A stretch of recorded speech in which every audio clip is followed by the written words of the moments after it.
how to use or how to utilize this kind of knowledge that you're talking about or experience in the current scenario. Looking at the crisis, I would say, or maybe the geopolitical events right now happening currently while we are talking. So amazingly, I met many of the people today. They were all talking about the challenges. And every one of them has said, Muzammil, we have gone through an educational process. And amazingly, I mentioned again, hey, this doesn't mean you are certified to be a professional. But let's talk about those who's actually a professional. How to survive such scenarios currently? It's a great question. And just to, again, peg back a little bit to clarify certain things about being a professional. Being a professional means you have obtained that license to practice. Okay, so there has to be a set criteria in which you become licensed to practice a profession. As it turns out, in procurement, we consider CIPS to be the license to practice. Okay, so if you're in karate, you get a black belt, and we would equalize that. But the analogy is this: if you're practicing karate and you become a black belt, it means you have a black belt. Yeah. It doesn't mean you're ready to challenge Bruce Lee, does it?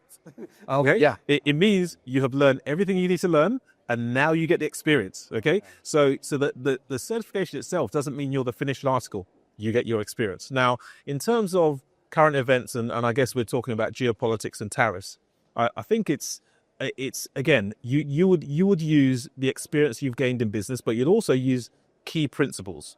And if you look at tariffs are at the moment, well, today, it could change tomorrow, are affecting pretty much everyone. Okay. So no one can be, holier than thou and say, well, I told you to do this. I told you not to trade with China. I told you, because everyone's affected. So and the same, by the way, was what happened in COVID, because people would say, well, COVID has happened. Supply chains are shut down in this part of the world, but actually they were shut down everywhere. So you couldn't mitigate against it. But one of the key principles around procurement is you need to mitigate your risk. You could never have all your eggs in one basket. So if you take COVID, yes, if you had one source of supply for your goods, let's say you're getting from Mexico, and Mexico had an issue due to COVID, and you suddenly had to shut down your entire business, that's because you didn't diversify. You should have had Mexico, China, US, perhaps, right? So you diversified. And the same goes for tariffs. Basically, yes, certain countries are going to be hit by tariffs. You should have diversified your supply. Now, during COVID, the whole world was affected. So your strategy of diversifying has no meaning at that point. But as you come out of COVID, you're able to recover quicker because you have a diversified supply, right? Yeah.